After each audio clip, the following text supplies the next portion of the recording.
सुस्वागतम दोस्तों, मैं नितीश कुमार आपके अपने YouTube चैनल एजुकेशनल ट्रिप पर आप लोगों का स्वागत करता हूं। दोस्तों, आज हम लोग अपने वादे के मुताबिक पर्यावरण शिक्षा के सबसे महत्वपूर्ण भाग एनसीएस सन 2005 के बारे में बात करने वाले हैं। ठीक है, सबसे पहली बात यह आ जाती है कि एनसीएफ सन 2005 का पूरा नाम क्या है। तो इसको हम लोग कहते हैं राष्ट्रीय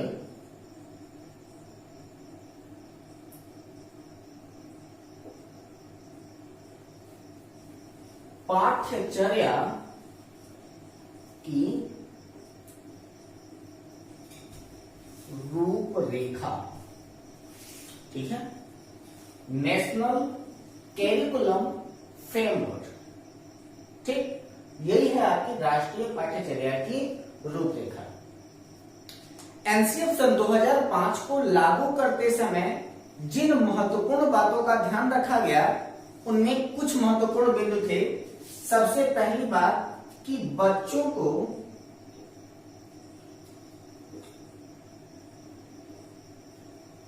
रटने की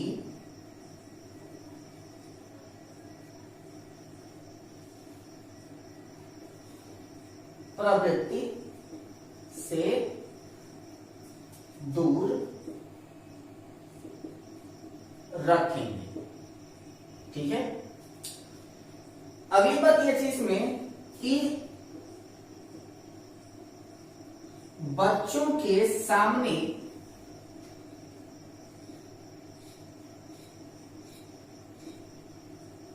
परिभाषाओं,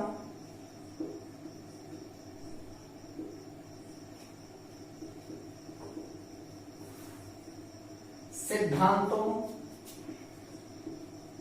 एवं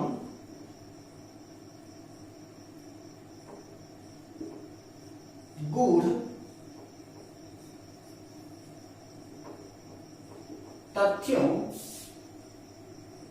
का प्रयोग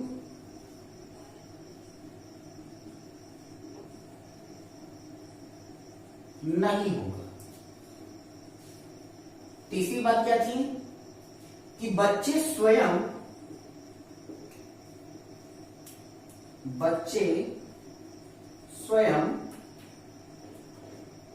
खोजकर सीखने की प्रवृत्ति की ओर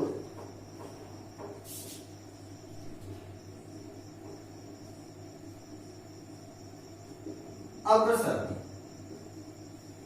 चौथी बात क्या थी, बच्चे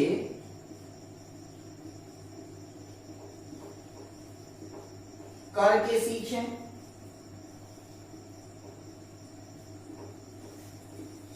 देखें,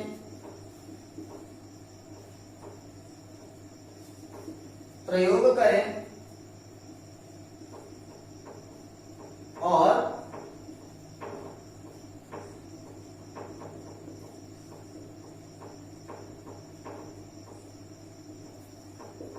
अपनी बातों को रखें। ये आपके मुख्य बिंदु थे जिसमें से हमने आपके बारे में बार बार इस चीज के बारे में बताया कि सबसे पहला काम क्या करेंगे कि बच्चों को रटने की प्रवृत्ति से दूर रखेंगे। एनसीएफ सन 2005 क्या करता है कि बच्चों को रटने की प्रवृत्तियों से क्या करता है, दूर करता हुआ चला जाता है। अगली बात क्या जाती है कि बच्चों के सामने परिभाषाओं, सिद्धांतों एवं गूढ़ तथ्यों का प्रयोग नहीं होगा। ठीक है, यानी कि बच्चों के सामने हम कभी भी, आपको मैंने परिभाषाओं, सिद्धांतों के बारे में उसके तथ्य मैंने दे दिए थे कि आखिर वह किस प्रकार से होगा। यानी कि उनके सामने हम उदाहरणों के द्वारा, यानी कि जब बच्चों के सामने परिभाषाओं, सिद्धांतों एवं गूढ़ तथ्यों का प्रयोग नहीं होगा तो इनको पढ़ाने का सबसे मुख्य उद्देश्य क्या होना चाहिए या फिर उनको किस प्रकार से समझाया जा सकता है, तो इसका होगा कि दृश्य, उदाहरण प्रयोग। ठीक है, यानी कि बच्चे किसी भी चीज को देखें, उदाहरणों के द्वारा समझें या फिर प्रयोग करें। तो यहां पर उसी चीज को हमने डिफाइन किया है कि बच्चे स्वयं खोज कर, स्वयं कैसे खोजेंगे, तो वह प्रयोग करेंगे, चीजों को देखेंगे, पर्यावरण की स्थितियों को समझेंगे, तो उसके द्वारा बच्चे स्वयं खोजकर सीखने की प्रवृत्ति की ओर अग्रसर होंगे। अगली बात क्या कहेंगे कि बच्चे करके सीखें। जैसे कि आप लोग देखते होंगे कि कक्षा 4 या 5 की किताबों में जब भी होता है तो आपको मिलता है एक बॉक्स और वहां पर उसके ऊपर लिखा होता है आओ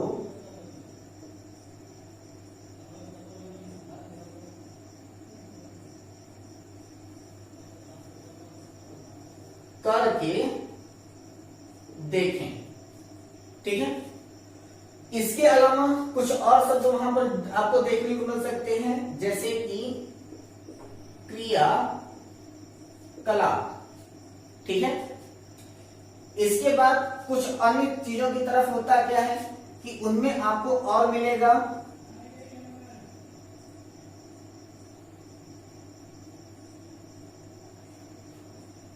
आओ पता लगाएं। यह जितनी भी चीजें होती है, जैसे कि आओ करके देखें, क्रियाकलाप, आओ पता लगाएं, इन सब का उद्देश्य ये होता है कि बच्चे जो है वो स्वयं खोज करके सीखें, यानी कि बच्चे करके सीखें, यानी कि करके सीखें, देखें, प्रयोग करें और उसके द्वारा उनको जो अनुभव प्राप्त हो वह अपनी बातों को अपने अध्यापकों के सामने, अपने साथ के जितने बच्चे हैं उनके साथ में वह अपने इस अनुभव को पूर्ण रूप से साझा कर सकें। तो क्या क्या बात हो गई यहाँ पर, तो बच्चों को रटने की प्रवृत्ति से दूर रखेंगे, बच्चों के सामने परिभाषाओं, सिद्धांतों एवं गुण तथ्यों का प्रयोग नहीं होगा, दृश्य, उदाहरण और प्रयोग का हम लोग उपयोग कर सकते हैं, बच्चे स्वयं खोज कर सीखने की प्रवृत्ति की ओर अग्रसर हों, बच्चे करके सीखें, देखें, प्रयोग करें और अपनी बातों को रखें। इसके अलावा जो हमारे पर्यावरण की जितनी भी समस्याएं हैं, अगर उन सभी समस्याओं के प्रति बच्चे अगर संवेदनशील हैं तो वह पर्यावरण के प्रति भाव या लगाव रखेंगे, और अगर संवेदनशील नहीं है तो उनको पर्यावरण की वस्तुओं के प्रति किसी प्रकार का भाव या लगाव नहीं हो सकता है। इसलिए अगली बात हमारी ये आ जाती है कि बच्चे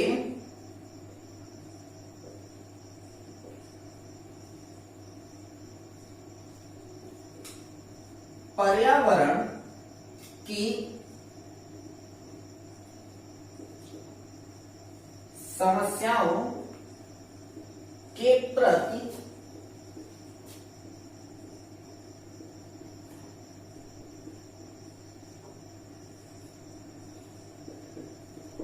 संवेदनशील हो। ठीक है, तो बच्चे पर्यावरण की समस्याओं के प्रति संवेदनशील हो। और जब कभी भी बच्चों को पर्यावरण शिक्षा प्रदान की गई हो तो इनके पाठ्यक्रम में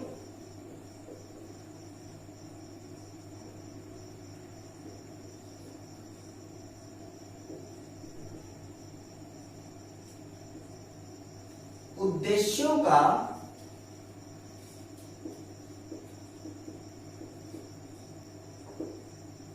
पूर्णतः ध्यान रखा है। ठीक है, तो अब पर्यावरण शिक्षा के मुख्य उद्देश्य क्या है, तो बच्चों को क्या करना है, पर्यावरण की समस्याओं के प्रति संवेदनशील बनाना है। और पर्यावरण की समस्याएं क्या है, तो सबसे पहला क्या है आपका प्रदूषण। ठीक है, दूसरी बात क्या है इनका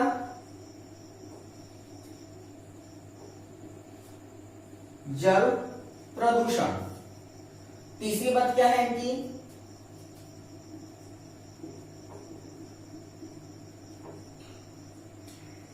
पेट्रोलियम पदार्थों का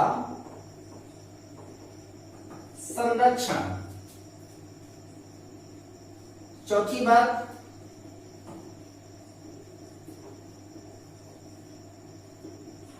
किसानों की समस्या। पांचवी बात,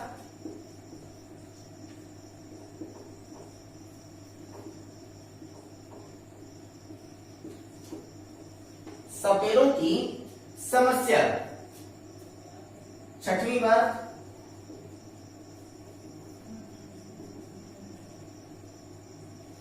वनों का महत्व। आज वर्तमान समय में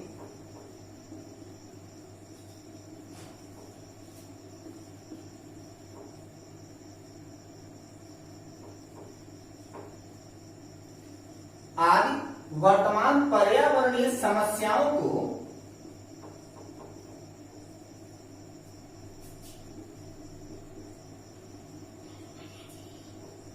भरपूर स्थान दिया गया। ठीक है, तो पर्यावरण शिक्षा के उद्देश्य क्या है? सबसे पहला है आपका प्रदूषण। प्रदूषण के बारे में ऑलरेडी आपके पास वीडियो आपको जारी किया जा चुका है। जल प्रदूषण के कारण और उनके निवारण के उपाय आपको बता दिया था हमने। बच्चों को इस बात के बारे में बताना कि यदि हमारे पास में जो पेट्रोलियम पदार्थ हैं वह पेट्रोलियम पदार्थ समाप्त हो जाए तो क्या होगा, और बच्चों को पेट्रोलियम पदार्थों के संरक्षण के प्रति जागरूक करना। इसके बाद किसानों की समस्या। किसानों की समस्या क्या है कि किसान कितनी मेहनत से फसल को उगाता है और फिर भी उसको उसका उचित आर्थिक मूल्य नहीं मिल पाता है।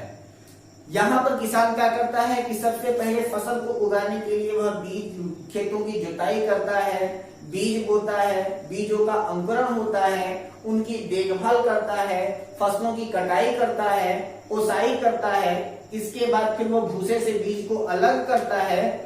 इन सभी प्रक्रियाओं के बाद जब उसको उसका उचित मूल्य नहीं मिल पाता तो किसान जो होता है वो धीरे धीरे समस्याओं में ग्रसित होता चला जाता है। अगर कहा जाए तो हमारे भारत की जितनी जीडीपी है उस जीडीपी में किसानों का हिस्सा केवल 17.2% है। तो धीरे धीरे हमारे जितने भी किसान हैं उन सभी किसानों की स्थितियां खराब होती चली जा रही हैं। तो किसानों की जितनी समस्याएं हैं उन सभी समस्याओं के प्रति बच्चे संवेदनशील हो, यह आपके पर्यावरण शिक्षा के उद्देश्य है जिसके ऊपर एनसीईआरटी फोकस करता है। इसके बाद बात आ रही है किसकी? सपेरों की समस्या की। तो सपेरों की समस्या क्या है कि पहले हमारे यहाँ जो था कि जंगली जानवरों को पालना कानूनी कोई भी प्रकार का अपराध नहीं था, लेकिन इस चीज का कई सारे लोगों ने पहले जब राजाओं का शासन हुआ करता था तो इस चीज का बहुत ही ज्यादा दुरुपयोग किया गया। और उस दुरुपयोग को अगर देखा जाए तो हमको कई सारे फैक्ट्स ऐसे मिलेंगे जिनमें उसका बहुत ही ज्यादा दुरुपयोग किया। कैसे? तो सबसे पहले तो उन्होंने जंगली जानवरों का अंधाधुंध शिकार किया और जंगलों की उन्होंने अंधाधुंध कटाई किया, जिसकी वजह से बहुत सारे हमारे जीव जो थे वो संकटग्रस्त होते चले गए। और उन जीवों के संकटग्रस्त होने की वजह से भारत सरकार ने एक नियम लगाया, और वह नियम आपका क्या था कि कोई भी व्यक्ति अपने पास में किसी भी जंगली जानवरों को नहीं रख सकता है। जिसकी वजह से पहले देखा क्या जाता था कि गरीब लोग बंदरों का नाच, भालुओं का नाच, सांपों को दिखा करके अपने जीविकोपार्जन कर लेते थे। लेकिन इस समस्या के कारण वह लोग, जब सरकार का आदेश आया कि कोई भी व्यक्ति अपने पास किसी भी जंगली जीव को नहीं रख सकता है, तो उसकी वजह से सांपों के सामने अपने जीविकोपार्जन की एक बहुत बड़ी समस्या उत्पन्न हो गई। इसी सपेरों की जो प्रजाति है उसी सपेरों की प्रजाति को कालबेलिया या आर्यनाथ के ही नाम से जाना जाता है। अब जब इनके पास सपेरों की इतनी बड़ी समस्या हुई तो इन्होंने राष्ट्रपति जी को पत्र लिखा और उन्होंने अपने जीविकोपार्जन का एक आधार मांगा। तो राष्ट्रपति जी ने इनके पत्र का जवाब देते हुए इनको ये कहा कि जब तक सपेरों के पास जीविकोपार्जन का उचित साधन उपलब्ध नहीं हो जाता तब तक सपेरे जो है वो सांपों का पालन कर सकते हैं, लेकिन यह सिर्फ और सिर्फ उनके जीविकोपार्जन का ही केवल साधन होगा। किसी भी प्रकार के व्यवसाय में यदि इनका किसी भी प्रकार का हाथ पाया जाता है तो यह आदेश तत्काल प्रभाव से समाप्त कर दिया जाएगा। इसके अलावा एक बहुत ही इंटरेस्टिंग फैक्ट है कि सपेरे सिर्फ ऐसे हैं जो सांपों का पालन कर सकते हैं, कोई और किसी भी प्रकार के जंगली जीव का पालन नहीं कर सकता।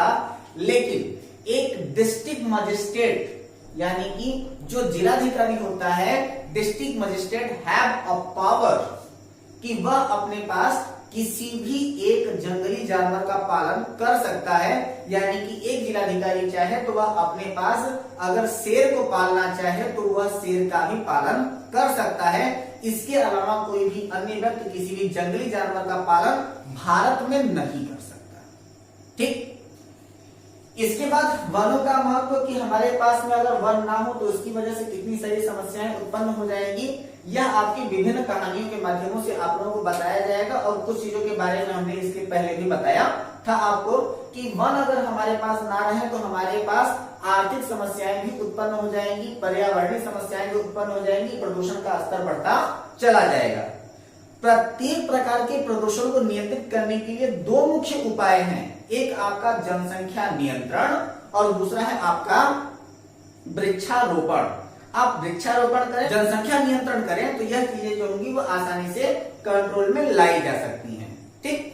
तो एनसीएफ सन 2005 का जो उद्देश्य था, इस उद्देश्य को पूर्ण रूप से प्रभावी रूप से लागू करने के लिए हमारे पास एनसीएफ ने कुल 6 थीम दिया और पहली थीम में उन्होंने 4 उप थीमों के बारे में बताया। तो सबसे पहली थीम थी आपका परिवार एवं मित्र। ठीक है। तो परिवार एवं मित्र आपकी पहली थीम थी। इस थीम के अंतर्गत 4 उप थीमें थी। कौन कौन सा? तो पहला था आपसी संबंध, दूसरा था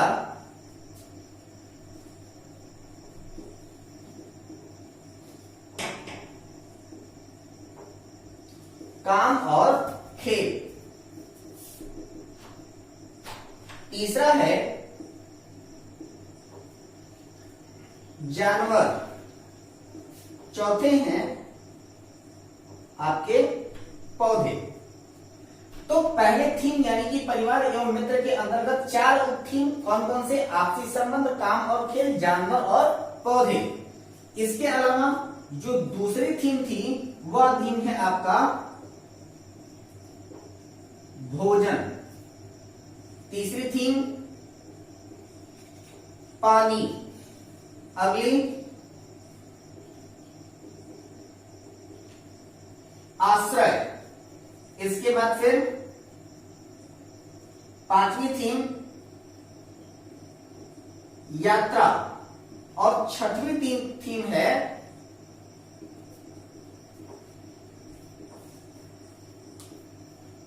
वस्तुओं का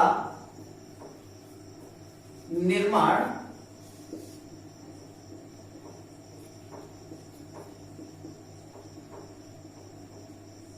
कैसे होता है। ठीक है।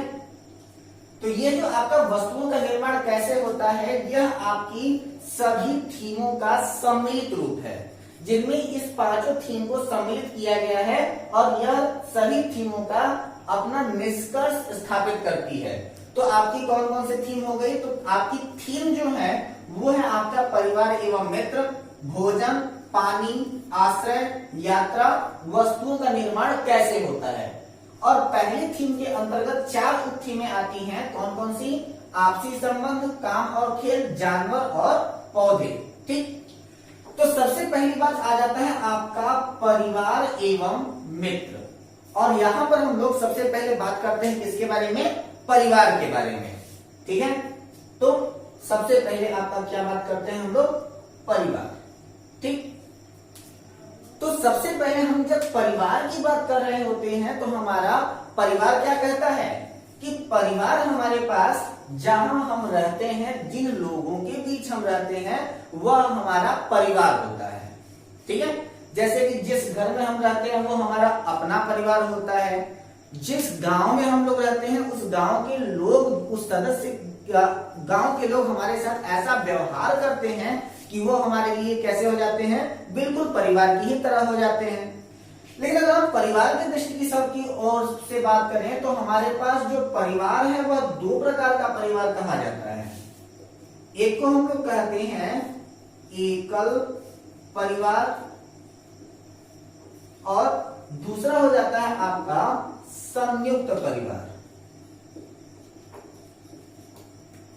ठीक है, तो अब आपका एकल परिवार और संयुक्त परिवार क्या है? तो जो आपका एकल परिवार है यह हमारे परिवार की जो भूमिका होती है वो हमारे पर्यावरण में बहुत ही ज्यादा महत्वपूर्ण भूमिका निभाता है। और इस परिवार में पाए जाने वाले जो बच्चे होते हैं वह पर्यावरण के सबसे ज्यादा अभिन्न अंग होते हैं। ये पर्यावरण के सबसे ज्यादा अभिन्न अंग क्यों होते हैं? क्योंकि जब कभी भी बच्चे का जन्म होता है तो हमारे कई सारे ऐसे उद्देश्य होते हैं, कई सारे ऐसे कारण होते हैं जिस समय में परिवार का स्वरूप बदलता है। ठीक है, तो सबसे पहले जो आपका आपसी संबंध है उस आपसी संबंध को दर्शाने के लिए परिवार के स्वरूप का बदलना आवश्यक है। तो सबसे पहले होता क्या है कि जब कभी भी किसी भी बच्चे का जन्म होता है तो उस समय में आपसी संबंध बदलता है। क्यों? क्योंकि जिस समय में अगर एक छोटा सा तथ्य ले लिया जाए तो जो आपका एक बच्चे का जन्म होता है तो सिर्फ उस समय में एक बच्चे का ही जन्म नहीं होता, बल्कि उस बच्चे के साथ साथ किसी और का भी जन्म होता है जो होती है माँ। सिर्फ बच्चे का जन्म नहीं, यानी कि बच्चे का जन्म तो हुआ लेकिन बच्चे के जन्म के साथ साथ एक और जन्म हुआ और वह होती है माँ। क्योंकि जिस औरत ने उस बच्चे को जन्म दिया है वह उसके पहले किसी की पत्नी रही होगी, किसी की भाभी रही होगी, किसी की चाची रही होगी, किसी की मौसी रही होगी, किसी की बुआ रही होगी, लेकिन उस बच्चे के जन्म के पश्चात ही वह मां बनती है। तो जिस समय उस बच्चे का जन्म हुआ तो उस बच्चे के जन्म के साथ भी कई सारे रिश्ते जुड़े जाते हैं। जैसे कि जो आपकी माँ है उस माँ की बहन उस बच्चे की मौसी हो जाएगी। ठीक है, जो आपके पिताजी की बहन है वह पिताजी की बहन आपके बच्चे की बुआ हो जाएंगी। तो उस समय में जैसे ही बच्चे का जन्म होता है तो बच्चे के जन्म के पश्चात ही होता है कि आपसी संबंध हमें दिखाई देने लगता है और उस समय हमें परिवार का महत्व समझ में आता है। ठीक है, अब परिवार जो होता है उस परिवार के महत्व को थोड़ा सा और अगर हम बात करें तो जब कभी भी किसी भी बच्चे का एक स्थान से दूसरे स्थान पर स्थानांतरण होता है तो उस समय में भी परिवार का आपसी संबंध और सामंजस्य देखने को मिलता है। जैसे किसी भी बच्चे का अपने घर पे जन्म होना और थोड़े से बच्चे का चंचल प्रवृत्ति में हो जाने के पश्चात अपने ननिहाल जाना, और जब वह बच्चा अपने ननिहाल जाता है तो वहां पर वह अपने जिस परिवार में था उन परिवार के लोगों से वह घुल मिल चुका था, वह सबके पास चला जाता था। लेकिन जब वह बच्चा अपने ननिहाल जाता है तो वहां जाने के बाद ननिहाल में जितने भी लोग हैं उन सभी लोगों से वह बच्चा अनभिज्ञ है, और उन लोगों से अनभिज्ञ होने के कारण वह बच्चा वहां पर केवल एक ही लोगों को पहचानता है, वह होती है उनकी माँ, और अपनी माँ को वह बच्चा जल्दी नहीं छोड़ता। तो कभी कभी ऐसा भी आपने देखा होगा कि जब माँ अपने बच्चे को लेकर के बार बार उसको ही लिए पड़ी रहती हैं, बच्चा माँ को कोई काम नहीं करने देता, किसी के पास जाता ही नहीं है, किसी के पास अगर कोई उसको ले ले तो बच्चा रोने लगता है, तो अंतिम में माता जी बहुत ही ज्यादा परेशान हो जाती हैं, झल्ला जाती हैं, और झल्लाने के बाद सामान्यतः माता जी लोगों के मुंह से एक शब्द निकलता है, लड़का पैदा हुआ है कि राक्षस, किसी के पास जाता ही नहीं है। तो यह सारी चीजें जो होती हैं वह दर्शाती हैं आपसी संबंध। इसके बाद जो आपका परिवार है और हमारा जो समाज है, उसी समाज में ही जब बच्चे शादी विवाह की चीजों को देखते हैं तो उस समय में बच्चों को इस बात का ज्ञान होता है कि शादी विवाह की सही उम्र क्या है, और जब कभी भी वह उसके विपरीत कोई भी कार्य करते हैं तो हमारे यहाँ शादी विवाह की उम्र क्या है, तो लड़की की शादी की न्यूनतम आयु है 18 वर्ष और लड़के की शादी की न्यूनतम आयु है 21 वर्ष। यदि इससे कम उम्र की अवस्था में अगर विवाह हो रहे हो तो बच्चे उन चीजों के बारे में तर्क कर सके कि बाल विवाह किस प्रकार से अपराध है, बाल विवाह के दोष क्या है, जिसके बारे में वह विचार विमर्श कर सके और अपनी राय को स्पष्ट कर सके। तो यहाँ पर जो आपकी परिवार के दो स्वरूप हमने बताया, एक आपका एकल परिवार और दूसरा आपका संयुक्त परिवार। तो एकल परिवार क्या है? तो एकल परिवार जो है वो 2 और 2 की सत्य अवधारणा के ऊपर आधारित है। यानी कि एकल परिवार में माता पिता एवं उनके अविवाहित बच्चे रहते हैं, और जो आपका संयुक्त परिवार है इसमें 2 या 2 से अधिक पीढ़ियों के सदस्य एक साथ निवास करते हैं।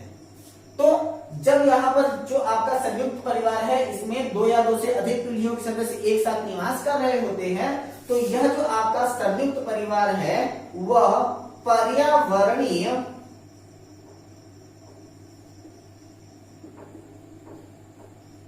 दृष्टि से उपयुक्त हो जाता है। यानी कि जो आपका संयुक्त परिवार होता है उसे पर्यावरणीय दृष्टि से उपयुक्त माना जाता है कि इससे अच्छा कोई परिवार नहीं हो सकता है। परिवार के बारे में कुछ और रोचक चीजों के बारे में हम लोग बात करेंगे अपने अगले वीडियो में। तब तक बने रहें हमारे साथ, हंसते रहें, मुस्कुराते रहें, अपना ख्याल रखें। हमारी यह वीडियो आपको पसंद आई हो तो अपनी राय हमारे कमेंट बॉक्स में जरूर दें। हमारे इस चैनल को लाइक करें, सब्सक्राइब करें, ज्यादा से ज्यादा लोगों को शेयर करें और अपना ख्याल रखें। तब तक के लिए धन्यवाद।